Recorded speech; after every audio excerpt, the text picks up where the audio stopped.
Many experts right now are saying we're in an AI bubble. Andrew Ross Sorkin said we will have a crash. And I want to talk about the facts and give you a massive update. Because on Friday, there's a whole debacle, right? The market fell down huge, 2.7%. And there was a lot of tariff concerns coming from Trump and threats towards China. And then he all of a sudden pulled a whole 180 over the weekend. And then he posted a message like, don't worry about China, all will be fine, right? So he completely did a 180. This week, Monday and Tuesday, the market's all confused, but we're no longer really having that huge, massive red in the market like we did on Friday. And what I think is happening here is market manipulation. And if I think, is it game over for the market? Well, not really, but there's a lot of warning signs that we need to talk about in this video. Because what Trump said about don't worry about China, he's basically framing to China that he wants them to avoid depression in their country, right? But the real reason he's doing this and why Trump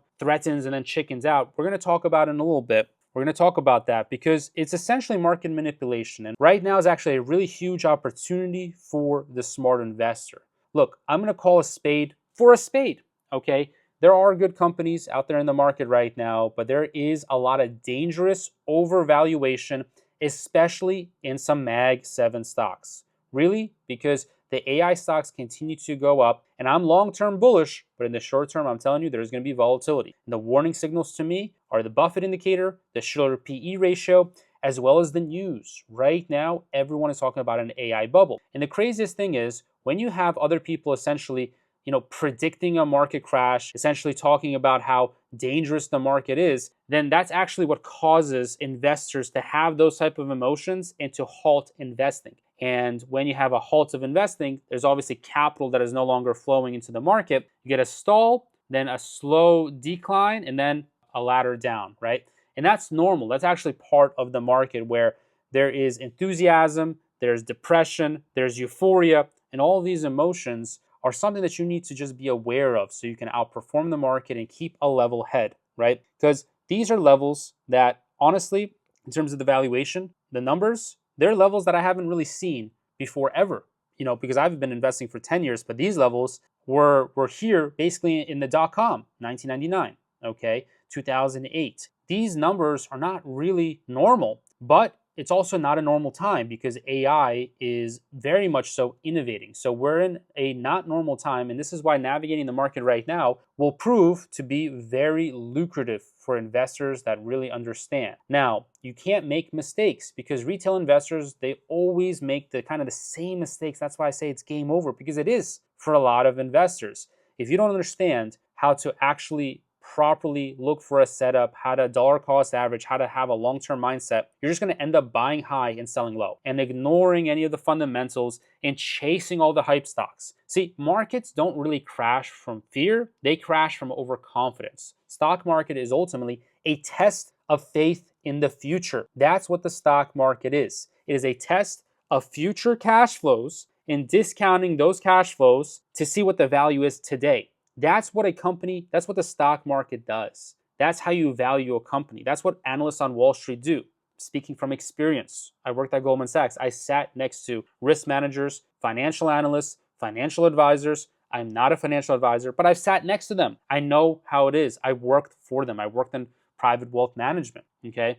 And what I ultimately see is the stock market is based off of emotions in the short term. In the long term, it's based off of fundamentals. So there is no objective evaluation to any stock value. It's all really a mixture of short-term expectations and the future. The future can be modeled, okay? That's what I do in my community. I try to understand, is the future secure for a company? If tough times come, can they do well, right? Or are they going to get crushed? That's the most important thing, because understanding risk management is what will actually give your portfolio stability, right? That's the difference. Right now, it's not that hard to actually make money. We're all up a lot of money. I've been right on SoFi. I've been right on Palantir. I was right on Tesla. I put like a whole lot of money into Tesla. You can watch the video on my channel. It was a quick trade, but I made a lot of money short term. But in the long term, you have to understand that when valuations get extended, you need a hedge, you need to protect yourself, because you have to understand that right now there's an expectation that we may be in an AI bubble. And because there's an expectation that may put us in an AI bubble, okay? So you need to diversify. So stop putting all your money in just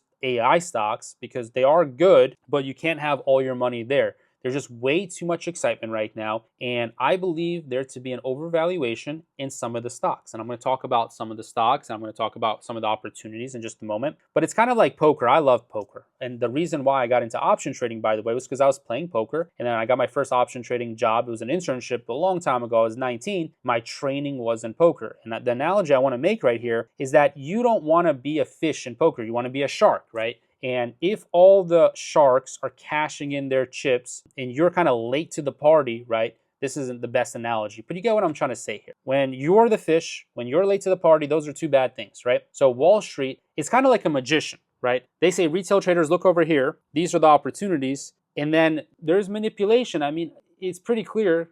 I see a lot of videos discussing a lot of things that are happening right now, including from administration, right? And it just goes to show you that as a retail investor, we are at a disadvantage. In the short term, we are at a huge disadvantage because we don't have insider information. We don't have access to what the government politicians have. So because we don't have that information, it's literally very important for us to win in the long term. And fortunes are made by being early to quality stocks and holding them, not by getting excited in massive bull markets and trying to make a fast, swing trade. Look for companies that will exist for 10, 15 years, that are innovating, have good PE ratios. Palantir is not one of them. I'm sorry. Palantir right now, I kind of see a little bit more risk than reward, and that's why I am not covering Palantir right now on YouTube, right? In my Discord community, I tell the members the same thing. We have in the money covered calls on Palantir because I expect more volatility right now in this market, and if the stock goes down, you can check out the in the money video that I have. I'll have it at the end of this video. So to me, quality means dependable cash flow, not exciting headlines, not short-term fun, long-term value. So market crashes, market pullbacks, these are normal. And right now, if we are in an AI bubble, it's impossible to say. You know why? Because we only know if we were in a bubble if the bubble pops. If it didn't pop, then we don't know, right? Then it can continue going up. So we don't know, but I am warning, I am telling you to be careful, to beware that valuations are not cheap in AI stocks at all. And the S&P 500 is not really cheap either because it has the top 10 stocks heavily weighted. And because of the huge weighting in the top 10 stocks, those top 10 stocks actually make up 40% of the entire S&P 500,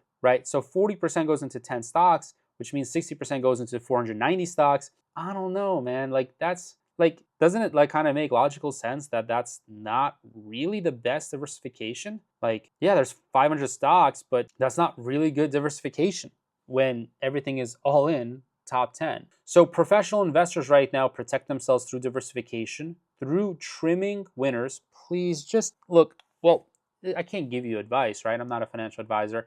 But in my opinion, Henry's opinion, if I'm up a lot on a stock, I'm going to just trim, take some off the table and pay the taxes. Because paying some taxes, taking some off the table and rebalancing the portfolio is what I was taught in my formal education in finance, economics, analytics background of mine. That's what I believe to be a good decision, right? So if you've made a ton of money, if you've made stupid money, which if you've been subscribed, you've made literally bicep over tricep money. You've literally made so much money. So just take a little bit off the table, rebalance. That's what I would do. And take the emotions out of the game because I understand. I mean, I got emotions all the time. I'm an emotional guy, but man, emotion, and I'm not emotional about stock trading. I got other, whatever.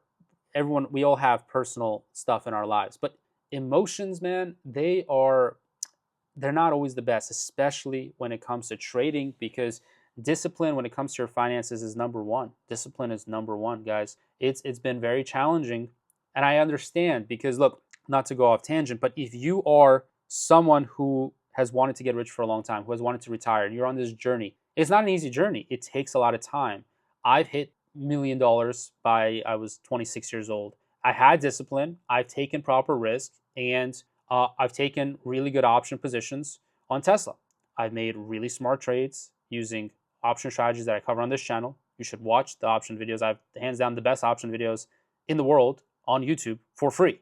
So you should go to my playlist. I have full courses, 6-hour course, I have a retirement course. Those are the best things that you should watch because it'll teach you strategy, but it'll also talk about discipline, patience, diversification, risk management, proper setup.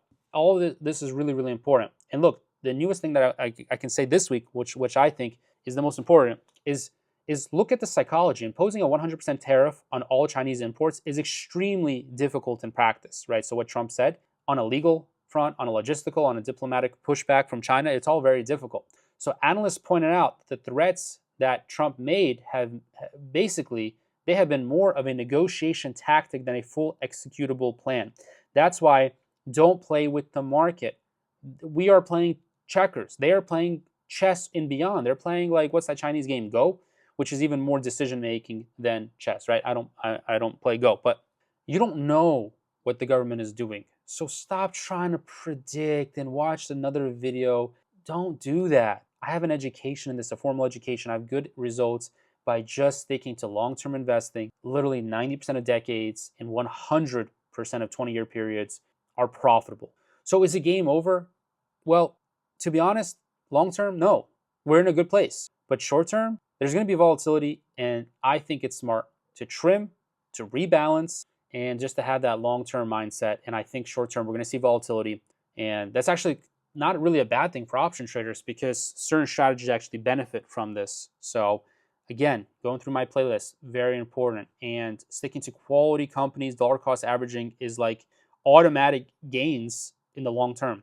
Really is based off of research and statistics. So don't make your portfolio sexy. You need to survive, okay? Because I see all my students in my Discord community are successful over time.